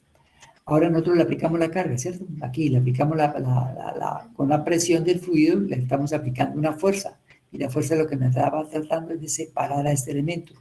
¿Qué es lo que nosotros necesitamos? ¿No? Que esta fuerza que nosotros estamos aplicando acá en el interior, en este cilindro, aquí, que estemos aplicando acá, ojo, no me separa esto, ¿sí? O sea, que esta fuerza sea menor que esta, ¿sí? Porque si esta fuerza es mayor, si la fuerza en el interior que se está haciendo, que trata de estirar a estos elementos, es mayor que esta fuerza de apriete, entonces lo que hace es separarlos, ¿sí? Y eso no queremos, ¿sí? Entonces, esta fuerza de apriete existe allá cuando se hace el ensamblaje, cuando se hace el montaje de ese mecanismo, independientemente si se le haya aplicado carga o no. La carga, pues ya es algo extra al sistema, ¿no? Pero hay que recordar eso, que esta fuerza acá, esa fuerza de trabajo, la que le vamos a aplicar al sistema, debe ser menor que la carga aquí con la que nosotros ensamblamos estos, con lo que nosotros apretamos estos, ¿sí? Allá, por ejemplo, recordemos cuando nos sentábamos allá en nuestras sillas, allí, las sillas que tenían las sillas, pues tienen un espaldar, ¿no? ¿Cierto? Un espaldar. Y las sillas estaban conectadas a una estructura metálica. Y la silla, el espaldar y la estructura metálica las uníamos por medio de pernos. O también allá donde nos sentamos, el sentadero, ¿no? Entonces está la estructura metálica, está el sentadero donde nos sentamos y ¿cómo están qué? ¿Cómo están unidos? ¿Por medio de qué? Por medio de sujetadores roscados, ¿sí? Pernos o tornillos. En este caso, fundamentalmente serían los pernos. ¿Qué sucede cuando nosotros nos sentamos? Pues es una carga vertical hacia abajo, ¿no? Entonces, ¿qué es lo que trata de hacer? Que le vamos a ejercer al sentarnos, pues esa carga perpendicular hacia abajo trata de levantar a quién, la tapa, ¿no? Y la tapa va a ejercer esas fuerzas sobre quién, sobre los sujetadores roscados, los va a tensionar. Y lo mismo allá con el espaldar, ¿sí? Y lo que le quiero decir es que allá cuando esa silla se armó, se le aplicaron a los pernos una carga de apriete, listo. Y esa carga de apriete es independiente de la carga, ¿no? Que nosotros la aplicamos cuando un muchacho se sienta o una muchacha se sienta, ¿sí? Ahora, cuando la persona se sienta, entonces va a generar una fuerza de tensión sobre esa, pero esa fuerza de tensión debe ser menor que acá cuando hicimos el apriete, ¿no? cuando hicimos esa carga inicial acá, cuando le aplicamos esa carga inicial. Bueno, listo. Volvamos a dónde es. Acá, ¿no? Aquí.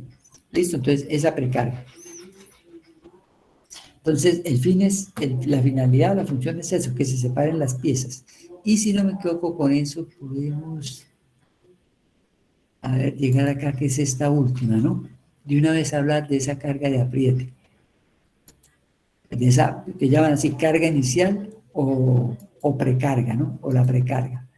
Y la tenemos acá. Ah, mire, aquí está. Aquí está esta, menos mal que apareció esta gráfica, mire. Esta es la resistencia límite, ¿sí? Aquí es donde tenemos nuestro, ¿qué?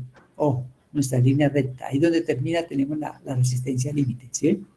Más allá, pues, el material va a tener una deformación permanente y eso no es lo que queremos. Entonces, esa resistencia límite, pues, simplemente la fuerza límite sobre el área en tensión. Recuerde que ese área en tensión es por tablas que se halla, por tablas. Bueno, ¿y qué nos dicen para esa precarga? Miren, ya nos dicen cómo calcularla, ¿sí? Nos dicen cómo calcularla, pero estas fórmulas que tenemos acá nos las dan para aceros, ¿sí? Para aceros. Ojo, para aceros. Y esto lo encontramos en el libro de Chile, ¿no? Entonces nos dicen cuando las conexiones son reutilizables o cuando las conexiones son permanentes. Y decimos que esa precarga es 0,75 veces, mire, la carga límite. O si eso sí es reutilizable. Si es permanente, esa precarga la calculamos, pues lo llamamos F sub I, como 0,90 veces esa carga límite. Esa carga límite. ¿Listo?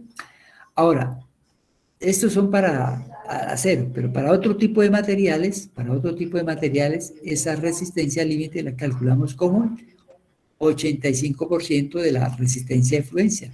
Entonces, aquí sí podemos ir a las tablas y buscar cuál es la resistencia del material, multiplicarlo por 0,85 y hallar el valor de la resistencia límite, ¿correcto? Eso es lo que necesitamos para otro tipo de materiales. Bueno, recuerde que no todos los libros aplican esta fórmula, ¿no? En algunos libros nos dicen, bueno, la precarga para este tipo de conexiones es el 70%, o es el 85%, o es el 92%, ¿sí? Pero la Chile toma eso de un fabricante, ¿no? Boltzmann, bueno, no recuerdo el nombre del fabricante, toma esas referencias de un fabricante que le dice, vea, para calcular esa carga de apriete, o esa precarga, o esa carga inicial que se va a aplicar sobre ese sujetador roscado, mire, tome esto. Si es reutilizable, el 75% de la carga límite, y si es permanente, pues el 90% de esa carga límite.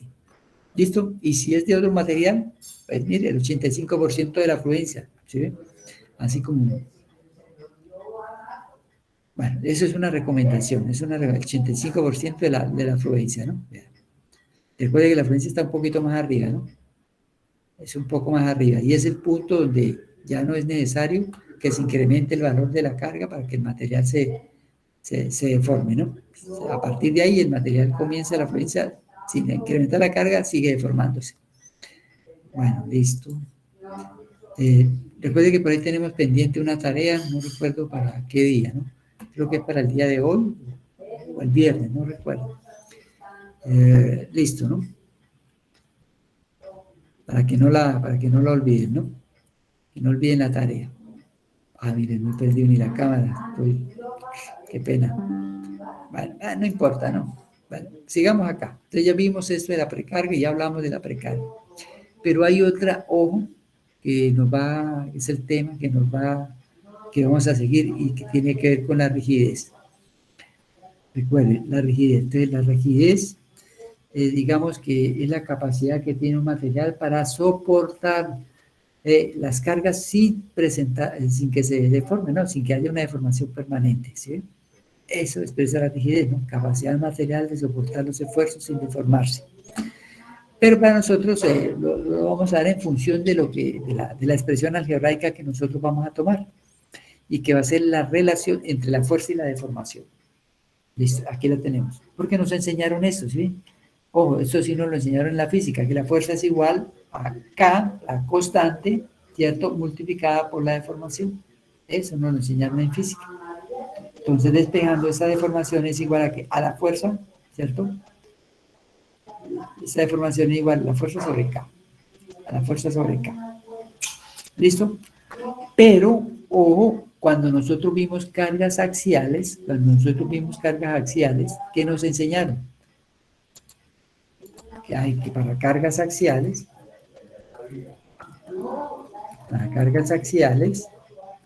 ojo, la deformación, pues me toca venir acá, aquí,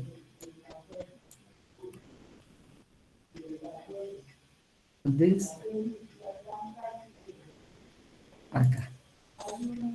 A ver, control B, que la deformación es igual a fuerza por longitud sobre área inicial, bueno, área inicial por el módulo de elasticidad, ¿no? Y aquí también era la longitud inicial, ¿no? Longitud inicial, ¿listo?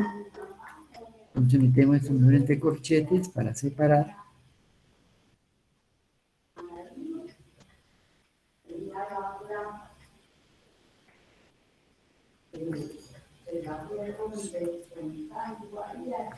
Listo. Entonces, ¿qué es lo que hacemos?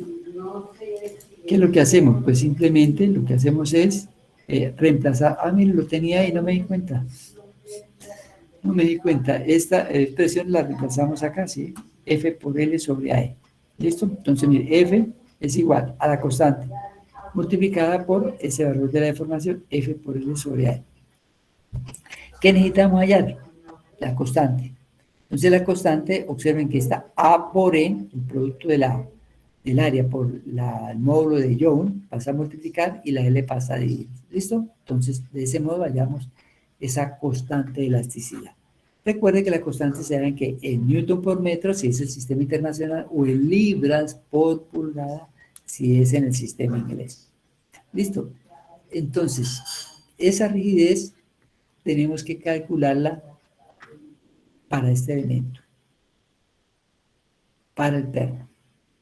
Pero también, y es lo más complejo que vamos a encontrar en este capítulo, es debemos calcular la rigidez para los elementos que se van a unir.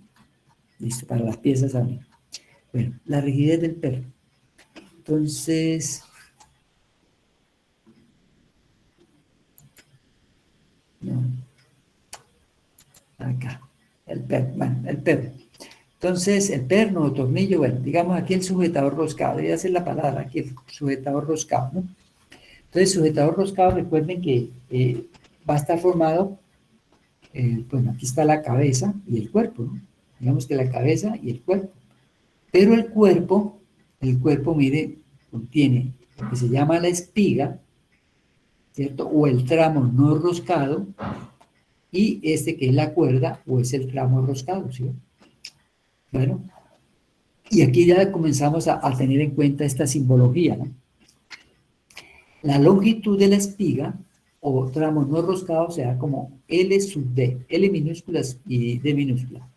Y aquí mire que es esta que es la longitud de la cuerda o del tramo roscado, la vamos a dar como L mayúscula T. Recuerde que aquí vamos a tener, mire, una L minúscula. Entonces, L mayúscula por el subíndice T. Significa que esa es la longitud de la parte roscada de ese sujetador. ¿Listo? Bueno, y aquí tenemos todo, la longitud. Entonces, lo primero que tenemos que hallar es la rigidez de ese perno. Entonces, pero ahora que hallar la rigidez de esta parte, que es que la no roscada, y la rigidez de la parte roscada. Entonces, ¿cómo hacemos? Pues simplemente lo tratamos como calculábamos nosotros para resortes en serie, ¿cierto? Entonces, para el resorte en serie era 1 sobre el del primer elemento más 1 sobre el del segundo elemento, ¿cierto? Entonces, aquí solamente hay dos elementos, este que es la espiga y este que es la cuerda. Entonces, mire, para la espiga, la vamos a llamar la rigidez como K sub D. K sub D. Recuerden, mire, L sub D, entonces K sub D. Y pues ya sabemos que cómo calculamos la rigidez. A por E sobre L. Sobre L. ¿cierto? Entonces, ¿qué es A? Va a ser el área, ¿no? El área de la sección transversal. Mire, como sí, la espiga es el tramo no roscado, es con el diámetro nominal, ahí sí utilizamos la fórmula pi cuartos por d al cuadrado, diámetro nominal. Pi cuarto por diámetro nominal al cuadrado, ¿listo? Y es que, pues el módulo de elasticidad, ¿no? Así que si es a 0, entonces sería 30 por 10 a la 6 PSI o 207 gigapascales. Y L sub D, pues es que, mira acá, A por E sobre L. L, pues aquí es L sub D, que es la longitud del tramo no roscado. ¿Listo? Ahora, lo otro es la cuerda, ¿no? La cuerda. Entonces tenemos que hallar de la cuerda. Entonces, ¿cómo lo hallamos? Entonces lo hallamos como, mire, como A. Pero mire, ahora es A, el área en tensión. Como esta es la cuerda, entonces no utilizamos el área nominal, ¿sí? Sino utilizamos el área en tensión. El que les dije yo que se calculaba por medio de ¿qué? Por medio de tablas, ¿no? Por medio de tablas. ¿Sí? Por medio de tablas. El área en tensión. Acá la llaman área de esfuerzo de tensión, ¿no? Área de esfuerzo en tensión. Otros libros lo llaman así, área en tensión. Aquí, ¿no? Área en tensión, ¿sí? Muy diferente a esta. Ojo, no cometamos el error. Pues sí es el módulo de elasticidad, es el mismo, ¿no? Y acá, mire, no es esto, ¿verdad? Este es, ojo, ¿eso es qué? Esta es la longitud. ¿La longitud de quién? De la cuerda, ¿no? Del tramo roscado. Pero esta, mire, L sub T es la longitud, sí, pero del tramo roscado en agarre. Del tramo roscado en agarre. Entonces, ahí sí creo que me toca volver acá. Ahí, ¿sí ven? Mire, es este, ¿sí? Es esta parte. Hasta aquí, hasta la arandela. Mire que después de que salen, después de la arandela, ¿hay qué?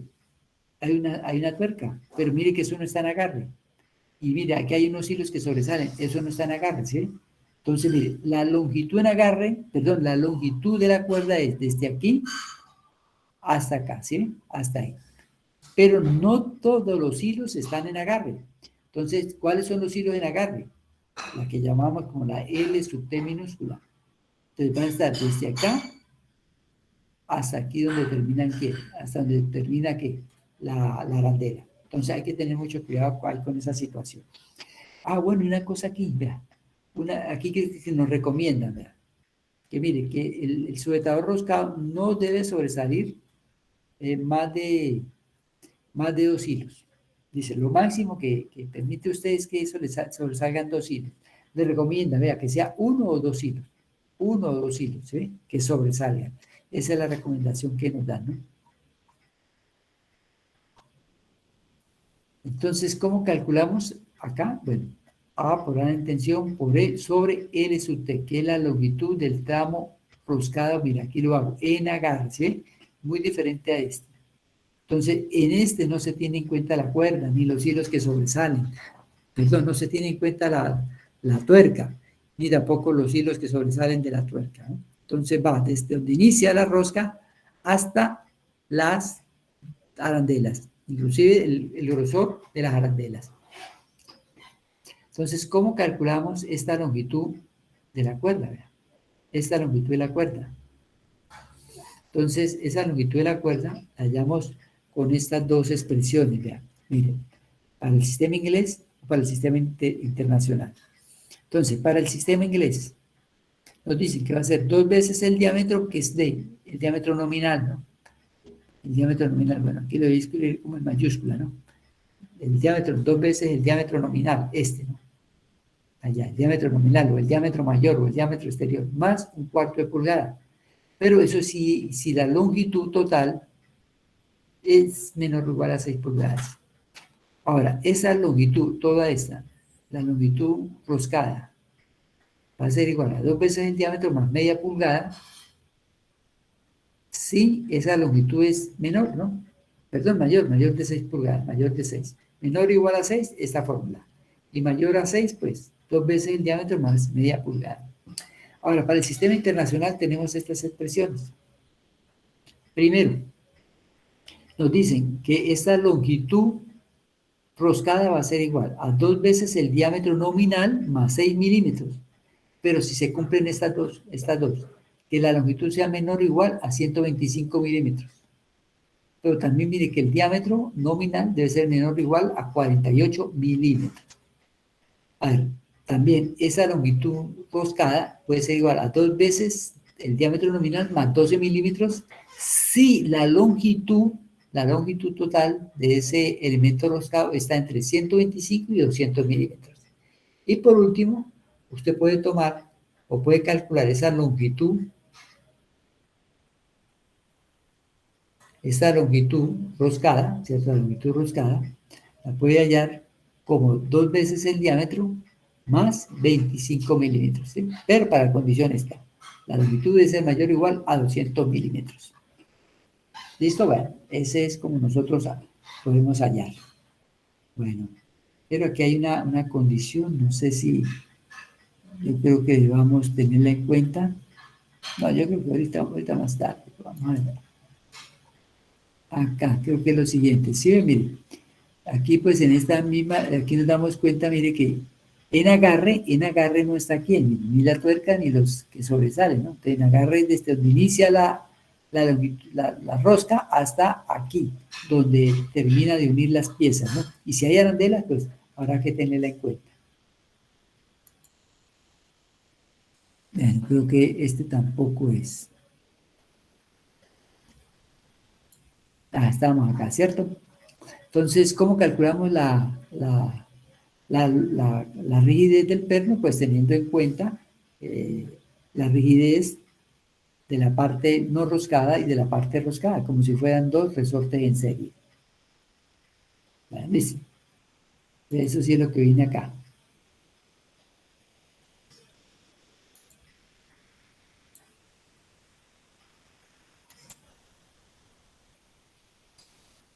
Entonces, ¿cómo llamamos la simbología? ¿Verdad? Ahora es, mire, K sub B. K sub B es la rigidez de ¿quién? De todo el elemento. Recuerden que K sub D es la rigidez del tramo no roscado y K sub T es la rigidez del tramo roscado, ¿correcto?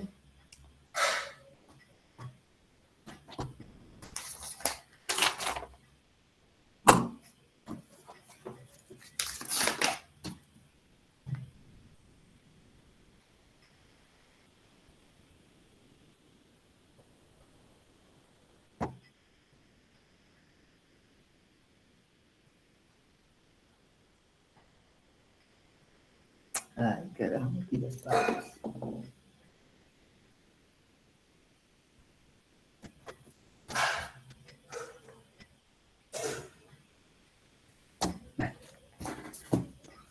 Listo. Bueno, entonces aquí lo que hacemos es, mire, como si fuera dos resortes en serie, ¿sí? Entonces, uno, dos, mire, mire, caso de qué es el área nominal por E sobre L sub D, aquí vas a multiplicar, ¿cierto? ¿Y cómo calculamos la rigidez de quién? Del perno, perdón, de la parte roscada. ¿Cómo? Área en tensión por el módulo de elasticidad sobre L sub T, o sea, la longitud roscada en agarre. Entonces, esa pasa a multiplicar acá, ¿no? Bueno, si hacemos ese proceso, nos da esta operación. Y esta es la fórmula como lo podemos calcular así, ¿no? Calcular el primero, calcular el segundo y hallarlo mediante esta relación. Mira, aquí ya no lo dan totalmente, ¿sí? La rigidez en ese perno va a ser el producto del módulo de elasticidad por las áreas, ¿no? Nominales y en tensión, sobre la sumatoria de los productos. ¿De quién? De las áreas en tensión o nominal y multiplicada por la longitud, ¿cierto? O el grosor de la parte no roscada y de la parte roscada en agarre, la parte aquí roscada en agarre. Bueno, recuerde, aquí pueden darse dos situaciones, nos dicen los libros, que puede ser el sujetador corto o el sujetador largo. Entonces, cuando tenemos un sujetador corto, cuando la espiga, recuerde que la espiga es que la parte no roscada, ¿no? Espiga corta, es corta con respecto a la cuerda, ¿sí? Con respecto a la cuerda, ya que es aquí la que manda sirve para hacer la cuerda. Entonces, el K sub B es igual a la rigidez de la cuerda, ¿sí? Y también tenemos un sujetador largo. Entonces aquí la espiga es larga, ¿cierto? O sea que la cuerda es pequeñita, ¿no? Habrá pocas, ¿cómo es? Habrá mucho diámetro nominal y poca, ¿cómo es? Pocas roscas. Entonces ahí la rigidez se calcula como la rigidez del tramo no roscado, ¿correcto? ¿Eh? Esas dos situaciones. Pero si quieres la podemos calcular así también. Vale, listo. Lo otro es calcular la rigidez de las piezas a unir. De las piezas a unir. Entonces yo creo que antes de hablar de las piezas a unir, hablemos de esto, de los empaques, de lo que les había mostrado anteriormente. Y es esto, ya. ¿Qué tenemos con respecto a los empaques? Dos tipos, ¿no? Uno que es el empaque sin confinar, o dos situaciones, que es el de sin confinar y el del confinado, ¿cierto? Entonces, mira, aquí está el empaque sin confinar, esta es la situación, este es el empaque, ¿sí? Entonces, ¿qué característica vemos o qué observamos? Mire, que esta pieza y esta pieza están separadas, ¿por quién? Por el empaque. Entonces, pues se llama así, ¿no? Sin confinar. Entonces, la característica es que las piezas están separadas por ese empaque, me las separa. Listo. Y en cambio, en este, el empaque no me está separando las piezas, ¿sí? No hay una separación real entre las piezas. Entonces, este empaque se llama empaque confinado. Entonces, puede ser así, el O-ring, o puede ser de esta forma, ¿sí? Bueno, listo. Entonces, en esta situación, mire, que no me está separando las piezas. No me las separa. Entonces, esta es la situación más problemática para nosotros, ¿sí? En cambio, esta no facilita, no facilita el cálculo de la rigidez de los elementos a unir. Porque miren, simplemente, ¿cómo calcularíamos esa rigidez del empaque? Pues simplemente va a ser el área del empaque, ¿cierto? El área del empaque. Aquí va a ser el área real del empaque. Aquí tendríamos que, ¿cómo es? Quitarle, restarle el área de los tornillos. Aquí es donde está la figura, o acá. Aquí, ¿sí ven? Mire que aquí vemos dos, ¿no? Pero eso no significa que sean dos. Aquí estamos haciendo un corte a 180 grados, ¿sí ven? Esto, pues, si es allá lo de un motor, pues será circular. Aquí será, a lo largo de este círculo, habrán, no sé, 10, 12 tornillos, no sabemos. ¿Sí? 12 tornillos. Entonces, y habrá el empaque, ¿no? Entonces, al empaque habrá que quitarle aquí estas áreas, ¿no? El área de todos esos tornillos, ¿sí? Porque aquí debemos tomar el área real, ¿no? El área real. Entonces, este es el área real del empaque, multiplicado por el módulo de elasticidad del empaque. Eso nos toca buscarlo allá en tabla, ¿no? Sobre el espesor, porque recuerde, la rigidez es área por el módulo de elasticidad sobre la longitud. En este caso, la longitud es el espesor del empaque. ¿Listo? Entonces, si no hay separación de las piezas a unir, pues ahí la situación es mucho más compleja. Y ya vamos por acá. Entonces, ¿cómo calculamos la rigidez de las piezas a unir? También, como si fueran se comportan como si fueran resortes en serie, ¿sí? Como si fueran resortes en serie.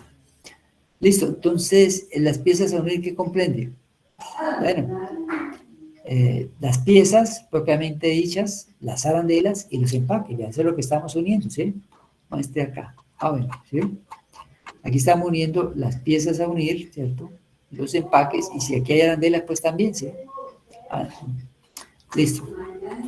Entonces aquí va a ser, vea, 1 sobre caso 1, más 1 sobre caso 2, más 1 sobre caso 3, hasta este, 1 sobre caso 1, ¿no? ¿Listo? Vale. Y acá, pues, aquí nos dicen que hace un empaque de rigidez. Bueno, entonces, ¿dónde se nos facilita esta cuestión? Cuando tenemos esto acá, un empaque. Porque aquí el que va a mandar, pues, es esa rigidez del empaque, ¿no? Entonces, simplemente tenemos aquí 1 sobre el valor del empaque y va a ser el valor de ¿quién? El valor de la rigidez de los elementos a unir, ¿sí? Porque para esto puede ser 1 sobre un valor muy grande nos da 0, ¿sí? 1 sobre un valor más grande nos da 0. Entonces, este aquí es donde vamos a tener el valor, ¿sí? Entonces, K sub m va a ser igual a K del empaque, K sub m es igual a K del empaque, cuando esos elementos a unir están separados por un empaque. Pero si no están separados en el empaque, pues sí tenemos que aplicar una metodología, que es la metodología que está definida acá. Dale.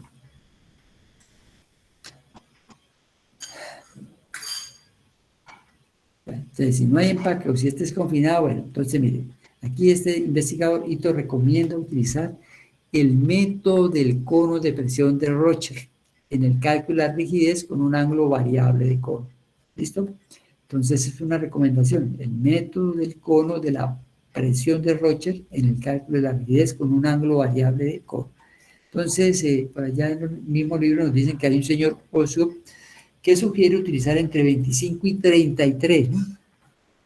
Ese ángulo de cono entre 25 y 33, pero Minsky nos simplifica la cuestión. ¿No? Este es el autor de la quinta edición, ¿no? El coautor de la quinta edición, Minsky. Nos dice, no, mire, utilicen un ángulo de presión de 30 grados. Y eso nos va a facilitar la cuestión. No nos matemos la cabeza, ni entre 25 ni entre 33. 30, listo. Bueno. Y es lo que tenemos acá.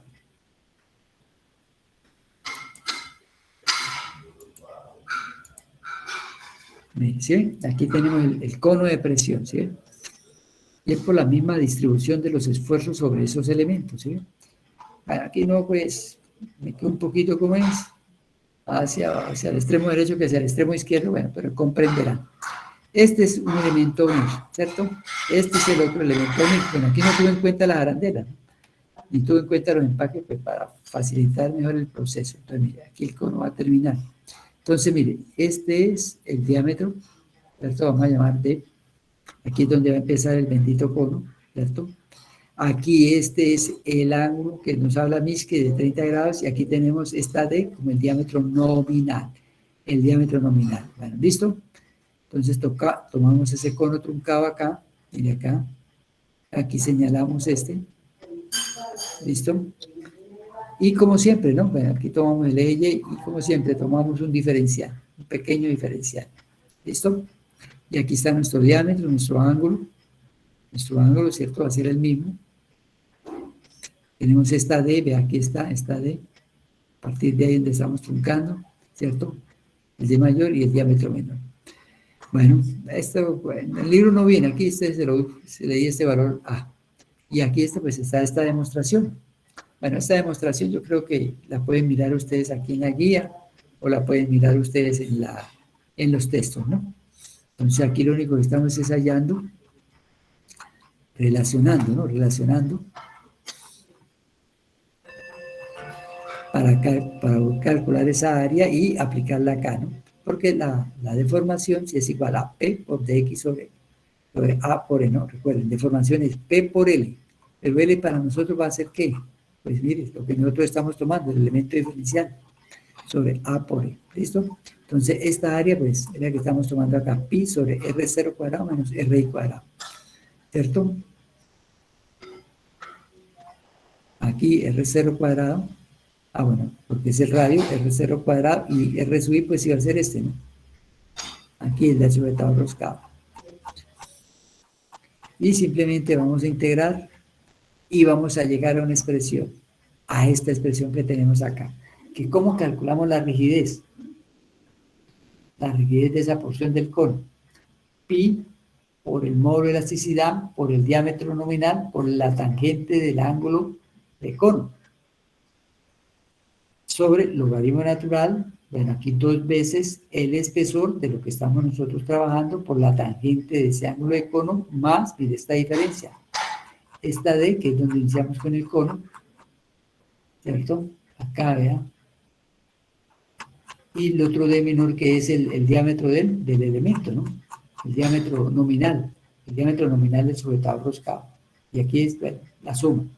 Y abajo tenemos la misma operación. 2 veces el espesor por la tangente, pues solamente que aquí cambian los signos. Aquí era menos, aquí positivo, aquí es más, aquí es negativo.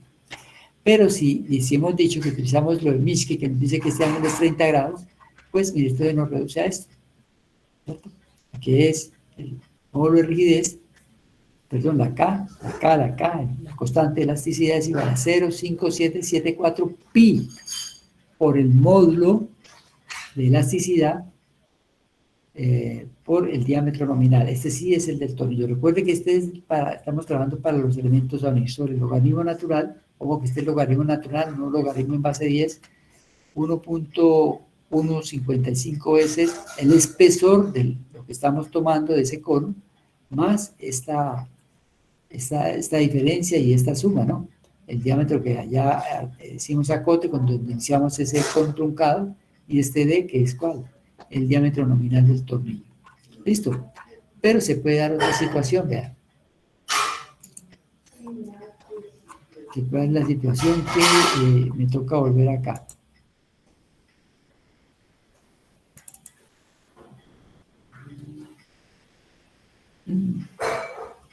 No.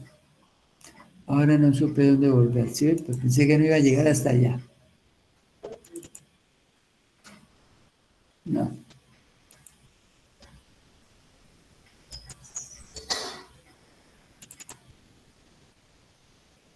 Acá, esta es.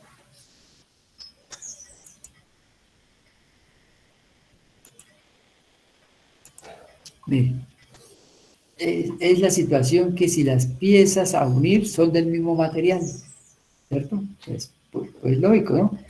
Y que las porciones troncónicas van a ser iguales, ¿no?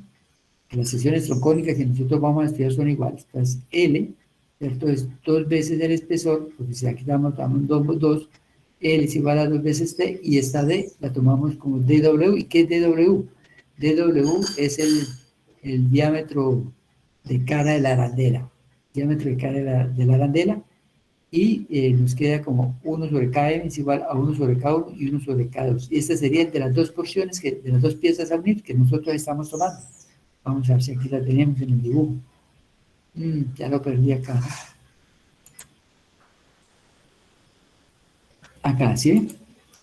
Entonces, aquí estamos uniendo estos dos elementos, ¿sí? Dos elementos, el de uno y el de otro, ¿sí? El de uno y el de otro.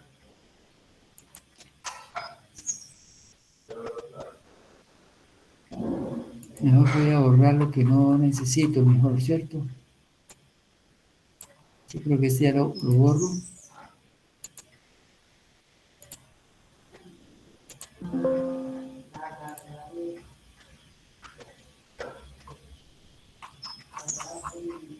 Este ya lo vimos.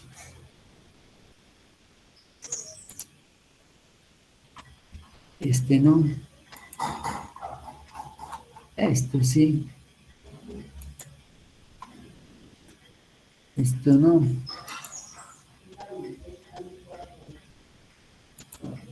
Y eso creo que estamos viendo. Bueno, vamos a ver si encuentro acá. Creo que acá. Sí, no, porque lo que estamos haciendo es esto, a ver.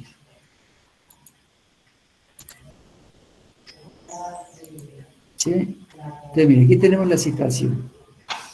Entonces, mire que aquí están los dos elementos a unir. Los dos elementos a unir, ¿sí? Aquí está el empaque, pero el empaque, mire, el empaque está confinado, así que no me separa las piezas, así que tenemos que hallar las piezas a unir. ¿Cuántas piezas me está uniendo? Esta, ¿no? Y esta, ¿sí? Las dos piezas me están uniendo. Entonces, mire, el cono pues va a ser este. Y mire que va a ser, el espesor es este. La mitad es L medio, y L medio, porque aquí este es todo L. Ahora, perdón, esta L me va a decir que ahora es el agarre. Todo lo que estamos uniendo, L. Entonces, L es L medio y L medio, ¿sí? Bien, este era como un ejemplo porque vienen aquí datos. ¿Listo?